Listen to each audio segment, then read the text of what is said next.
Hello, it's Peter Wright and Kathleen Beauvais in Ontario, Canada, with episode number 173 of the Yakking Show. Yes, we're creeping closer to that magical 200. We'll soon be there. And this is the show that awakens you to new perspectives for the changing world we're living in. We aim to bring you a bit of entertainment, a bit of enlightenment, and hopefully a bit of education on matters about business and life in general. It's not my job to introduce guests. We always have interesting guests. Today will be no exception, but Kathleen does that a lot better than I do. So first, let's introduce co-host Kathleen Beauvais from Waterloo, Ontario. Hi, Kathleen. How are you doing today? I'm doing great, Peter. Thank you so much for that intro. And thank you all so very much for tuning into our show. We so appreciate you and we love reading your comments. So please keep those coming. And if anyone out there is interested in being a guest on our show, please don't hesitate to reach out to either Peter or myself. And as Peter mentioned, we do have another special guest with us today. His name is Brandon Leibowitz. Hello, Brandon. Welcome to the show. How are you? I'm doing well. Thanks for having me on. I'm looking forward to being a guest on the show today. Excellent. Now, Brandon, you founded SEO Optimizers. That's a digital marketing company that helps small to medium-sized businesses, and we'll delve into that in just a moment. But first, for our audience, can you give us a little bit about your background and how you developed a passion for SEO optimization? Yeah, I just kind of fell into the digital marketing sphere. I got my degree in business marketing. And when I graduated back in 2007, the first job I got was doing digital marketing, helping out a company doing pretty much all aspects of their digital marketing. And I didn't really know much about it. They said, don't worry, we don't know much about it either, which was interesting. Like, we're going to take you like classes and workshops and learn with you, which I was like, all right, let me check this out. Wasn't my first choice. I wanted to do more kind of like traditional marketing, like creating like billboards or magazine ads and things like that. But that was the first job I was offered. I was like, let me check it out, and kind of just realized that I feel like everyone's going to have a website in the future, and this digital marketing thing seems like it's probably the way to go. And with SEO, search engine optimization, it's a way to get free traffic. So I was just like, all right, I have all the, because I was helping out with their social media, doing email marketing, running paid ads, but SEO I just realized was a free traffic source, and also realized that I could just pick up clients here and there and have a kind of like a freelance business. So that also kind of piqued my interest because I always had a little entrepreneurial spirit. So both those things caught my attention and just kept going with it ever since.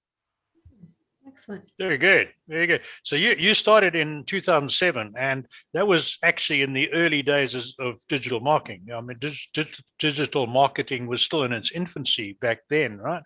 So we're now in 2022. So in those 15 years, well, what major changes have you seen? How's it developed? Yeah, it's changed a lot, and it's always changing. That's one thing, is it's never the same. Google's always changing their algorithm, trying to just clean up spam. So providing better search results. Also, back in 2007, there weren't as many websites, so there's less competition with digital marketing and SEO. It's not really, we're not trying to beat Google. We're just trying to beat those 10 websites on that first page of Google. So we're just trying to figure out how much SEO have they done and how can we do a better job. And now that there's more competition, it becomes more work. So that's one big thing. Also, social media just taking off and really exploding, and we'll have to see what happens in the future. But for now, everything really seems to be around like social media and Google. Google just kind of runs everything, and social media connects people. And those two just seem like they're not going anywhere anytime soon, but who knows what's going to happen in the future. Yeah, sure. Absolutely. You're right. Huge changes. Yeah. And so tell us about the services that you provide your clients.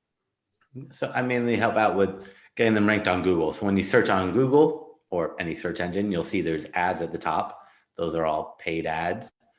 But right below the ads is the organic, the SEO, search engine optimization. And that's where I try to get people ranked in the organic listings. So when you're searching on Google, Google just doesn't show websites. There's images that show up there. So we optimize all your images. Videos appear there. So if you have any videos, we'd optimize those. For your local business, a map appears. So just trying to take as much free real estate as possible on that first page of Google. Also help out with ads, but I prefer not to run ads just because they're expensive. And once you stop running ads, you just disappear, which unfortunately with SEO, it's the opposite. With SEO, you stop doing SEO, you're not just going to disappear. over time, your competitors are going to do more SEO than you've done and try to outrank you, but you're not just going to disappear. So that's why I prefer the organic more. So further to that, Brendan, can you give our audience a little bit about what tips that they could do to help with their SEO optimization? I know that it's different from having a professional do it for them, but if there's any one or two tips that you can provide them that might make a difference to them immediately. We have some easy things that everyone could do without being tech savvy or knowing coding, is just adding content to your website. Text. So Google really needs text. Content is what Google feeds off. The more content you have, the better. And this can mean just creating a blog on your website and updating that blog once a month. Or if you're doing a podcast, transcribing that podcast or timestamping it, because Google can't really, or YouTube can't really understand images or videos yet. They're getting better, but they still have trouble. Like if you upload a video to YouTube, it'll try to do the subtitles or the closed captions, but it doesn't always get it proper. You still have to go in there and fix it. So Google needs you to really give them as much content as possible. The more content you put on every page on your website, the better. And a blog is just another way to add more content and target more keywords, because each page can only target about 3 to 5 keywords. After that, it kind of loses relevancy. So the more pages, the better off you're going to be. The more blogs, the more content, just don't hold back. And that one's something I feel like everyone can do. Just make sure it's original content. You can't copy it from one page to another. Right. Otherwise it becomes duplicate content and Google will actually penalize you. So instead of ranking higher, you drop down, which we don't want that to happen at all. So in terms of blog length, is there a magic number? So that just really comes down to kind of what so on average, it's about 400 words, but it really comes down to the competition.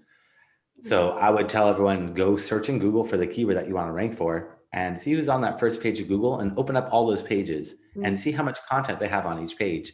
If everyone's writing 100 words, then you only need to maybe put 200 words. But if everyone's writing 4,000 words, maybe you need to put 4,500 words. So, because you want to do a little bit more than everyone. You don't need to go crazy. Like 400 is just the average, but again, it's not one size fits all with SEO. Every website's different. Every business is different. And we're not trying to beat Google. We're just trying to figure out who's on that first page of Google and how much SEO have they done. That's really all that it comes down to for the most part.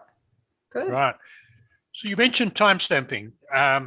Now, I'm trying to connect the dots in my mind. How does timestamping help Google on a video? So if you timestamp it and you put the text in the description. Okay, I'm with you. Yeah, Google needs the text. So timestamp, because if you're trying to transcribe a 30-minute or an hour-long podcast, you can do it, but it might be really tough or expensive to do. Whereas timestamping, that might be better because people aren't going to want to read a 30-minute podcast or an hour-long podcast. There's going to be a lot of text, but the timestamps gives them, it's like a table of contents. It's like, oh, this is what I'm interested in, chapter 5 or whatever it may be. And quickly lets them jump there, but also helps for SEO too, because Google reads that text, but also helps for people because people want to kind of maybe jump around and say, all right, I want to, or they were listening and they forgot, oh, I was listening to this one section, I want to jump back to it. And that timestamp will help the user get back to it. Right. So, so you would pull out the most relevant points of, say, in a 30-minute video, you'd pull out maybe 5 or 6 and put a timestamp and a little sentence or two with a keyword in it for each one of those. Got it. Oh, that's very, very interesting. Yeah. So now you're sort of preaching to the converted with Kathleen and myself and a lot of our audience, but we have a lot of our audience are business people, entrepreneurs who are not actually familiar with SEO at all. They sort of hear about it and think, well, I better get better at it, but I actually need to make product or sell stuff. So for those who are unfamiliar, explain a little bit more about the SEO term and what it entails. So SEO is that search engine optimization. So optimizing your website for the different search engines, whether it's Google or any of the other ones out there, Bing, Yahoo, DuckDuckGo, Ecosia, but all those bring in such tiny amount of traffic, it doesn't really compare to what Google brings in. Google just dominates and brings in, when I've looked over the years, probably like 20 to 60% of the traffic. Bing will bring about 1%, Yahoo about 1%. The rest will come from like social media, email marketing, paid ads, or people just typing your website in directly, or there's a bunch of other ways, but Google just brings in the majority of the traffic. It's kind of crazy. Yeah. And so Google is obviously the one you've got to be attractive to, for sure.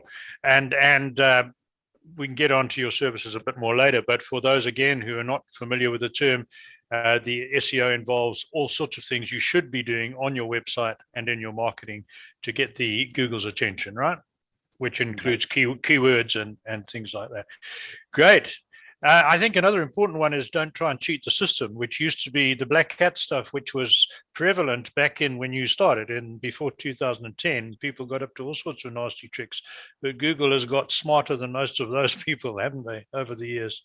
Yeah, Google, like I was saying with the duplicate content one, that one's a big one that came out, I think, in like 2011 or 2013. But these are like constantly updated because Google prides itself on a good user experience. Imagine you're searching on Google, like, I don't know, how to clean my car, like how to wash my car. For the same 10 articles appear on that first page of Google, it's not a good user experience. Like, I want other perspectives and other points of view. So whoever published the content first, they get all the credit.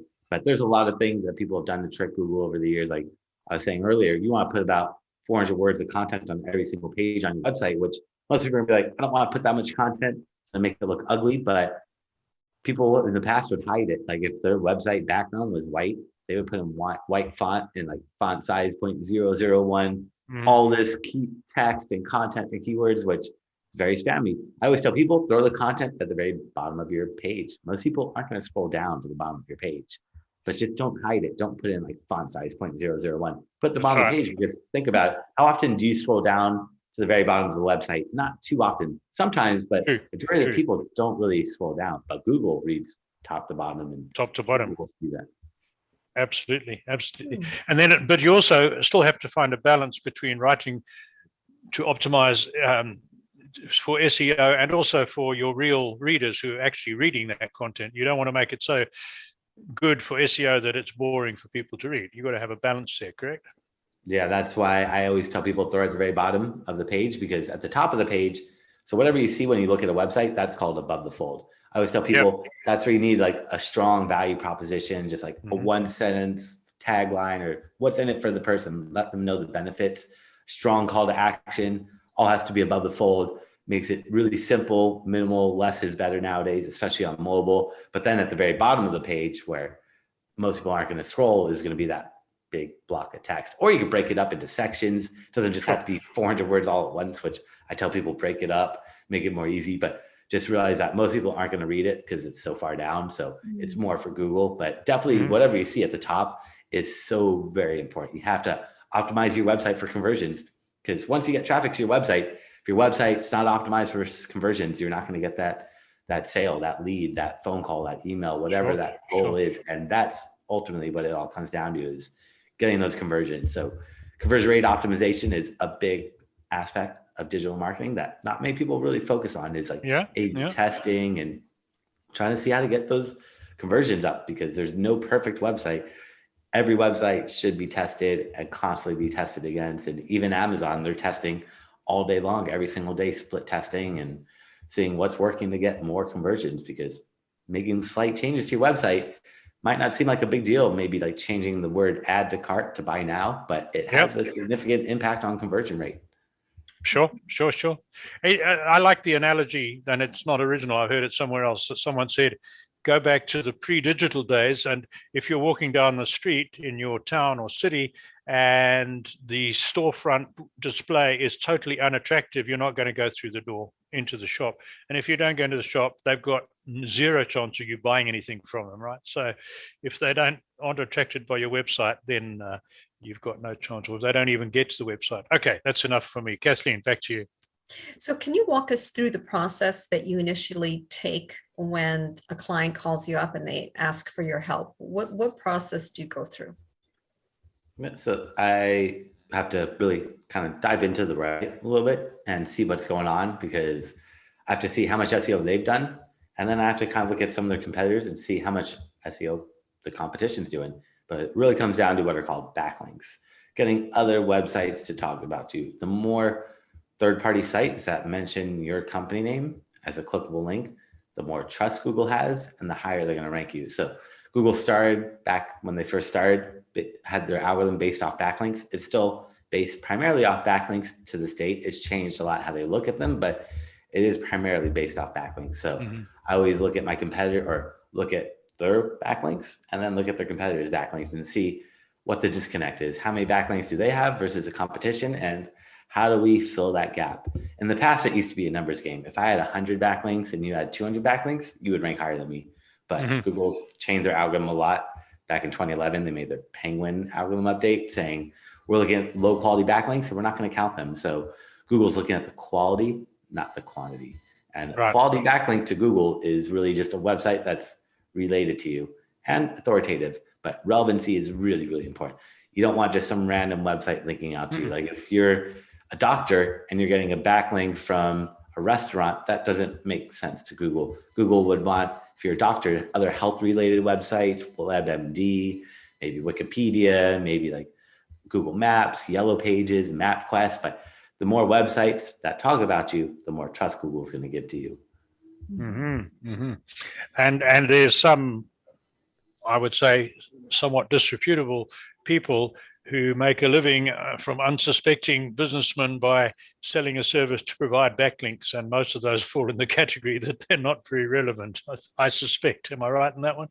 You have to be careful. With the backlinks are the one thing where it's easy enough to make sure your content's original, that you're not having duplicate content, but the backlinks, if you build the wrong type of backlinks, it's going to do more harm than good. And it's really tricky. Like the backlinks are very, very tricky. You have to be careful because, like you said, there's too many ways to, like people promoting backlinks where anything that seems too good to be true, it's probably too good to be true. Like if you're going on a site like Fiverr or something like that to buy backlinks, those are low quality sites that fortunately are going to drop you down in rankings and you're going to lose a lot of traffic, and it's tough to get Google to retrust you. So you have to be very, very careful with the backlinks. Oh, I agree. I see those emails quite frequently and think, wow, I'm sure people fall for this, but I'm not going to. That's for sure.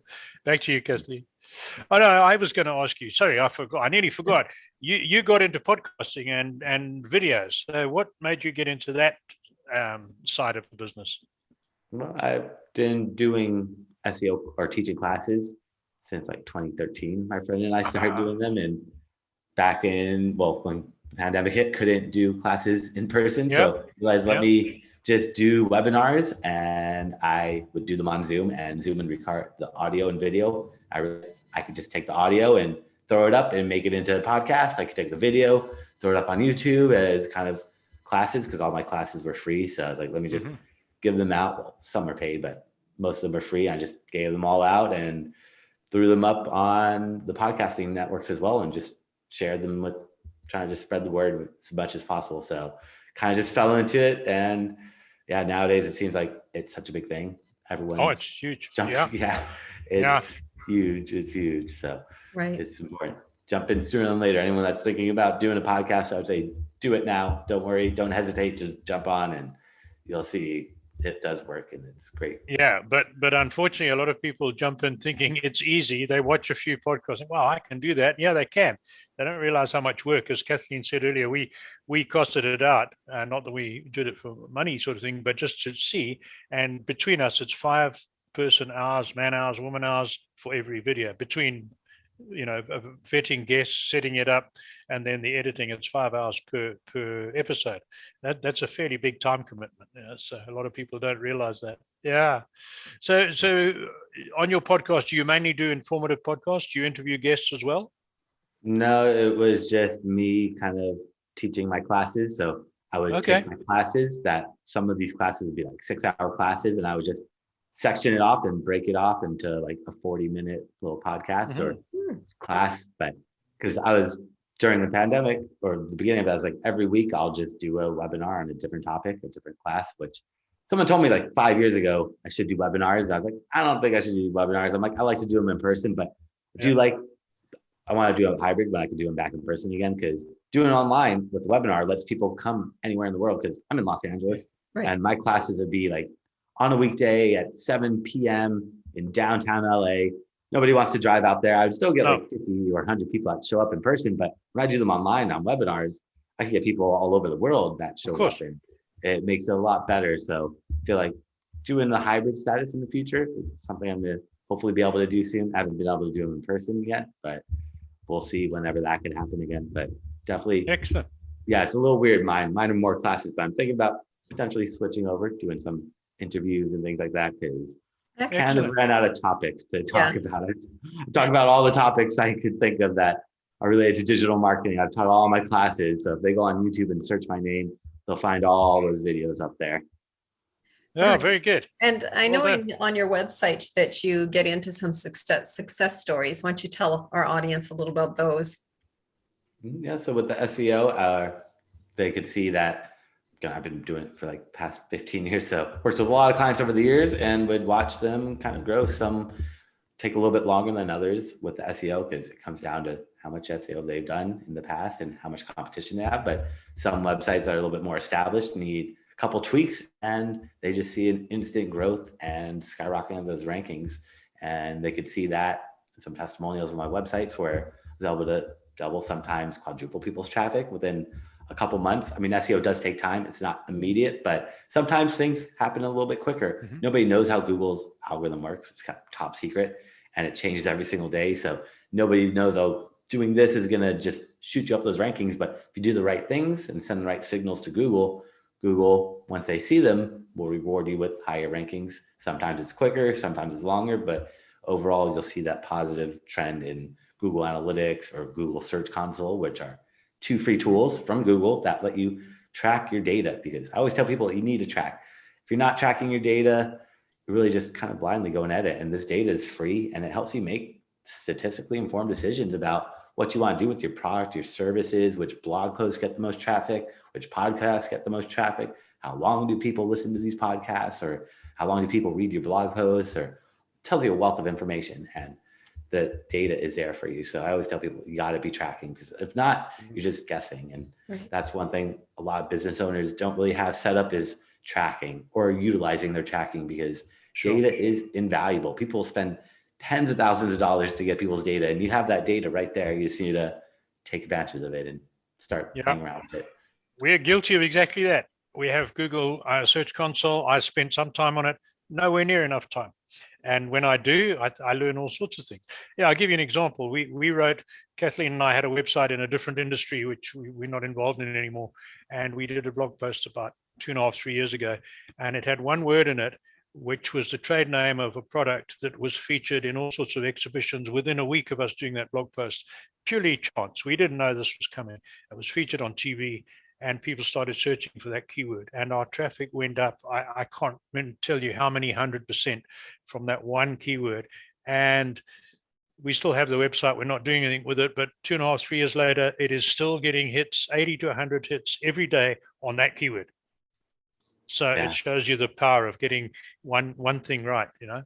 Mm-hmm. Yeah, you never know what's going to rank. So that's why you're quite phenomenal. So I've got a question for you. You've been in this game since 2007, and so you've obviously dealt with a lot of businesses. So if we move away from the technical side for a moment, amongst all the businesses that you've worked with and business people and entrepreneurs, would you say there's a single characteristic or mindset that differentiates the successful ones from those who remain average? And I don't just mean about making money. I mean building a good business, having a good life balance and all that thing. Is there something particular in your mind? Yeah, so I would say like delegating and having a team of people to help you out, because if you're just one person shop or trying to run it all, it's going to be tough trying to run your website, updating your product inventory or updating your services on your website, making sure everything's accurate, doing social media, posting on like Facebook and Instagram and Twitter and YouTube and Pinterest and LinkedIn, and it just goes on and on and on. And there's a lot. So trying to get others to help you out with like paid ads and things like that, where it may not be your expertise, and then they can really focus on the business, which I've learned as a business owner myself over the years, is get other people to help you out with stuff that you're not necessarily best at, because they'll help save you a lot of time and energy and headaches. Like building a website. I built my own websites because I've never found a reliable web developer. It's kind of always, for some reason, they're a little flaky, but learned doing it myself, which I wish I could find someone to do it for me, because it's kind of tricky. It's not easy, even with WordPress or Shopify and Wix and Squarespace. It's still a learning curve that you have to take to build that website. Yeah, we've been there too. Don't worry. I hear what you're saying. That's right. But here's another one for you on websites and thinking SEO. Does the theme you use on a website influence SEO or not really? No, the template, layout, structure, doesn't matter if you're using WordPress or Wix or Shopify. I mean, WordPress is probably a little bit better just because it's more SEO friendly, but they're all good for the most part. And it really comes down to you utilizing the website properly, putting the keywords in the right areas. It doesn't matter what template or how it's built for the most part. Sure. Google could read it, unless it's like Flash or something like that, then Google has some trouble. But for the most part, as long as you just properly put the keywords in the right places, that's all that matters to Google. Yeah, I thought that would be the case, but other people have asked me and I didn't have, I'm not an expert on that. So, well, thanks for that, Brendan. That's very interesting. Kathleen, back to you. And unfortunately, Brendan, we're almost out of time. Can you tell us how people can contact you? Yeah, so everyone that's listening or watching, I create a special gift for them. If they go to my website, seooptimizers.com/gift, they can find that there. That's seooptimizers.com/gift. And they can find that there and all my contact information as well. Excellent. Well, thank you. We will put that on there. Thank you very much. And again, for those who are not watching the video, if you're listening to the audio, all these details will be in the description for you. So hop along to Brendan's website. I've been there several times. It's really good and worthwhile looking at. Yes. Thanks, Brendan. Thank you very much, Brendan. And thank you all once again for tuning in to our show. And until next time, take care. Bye-bye, everyone.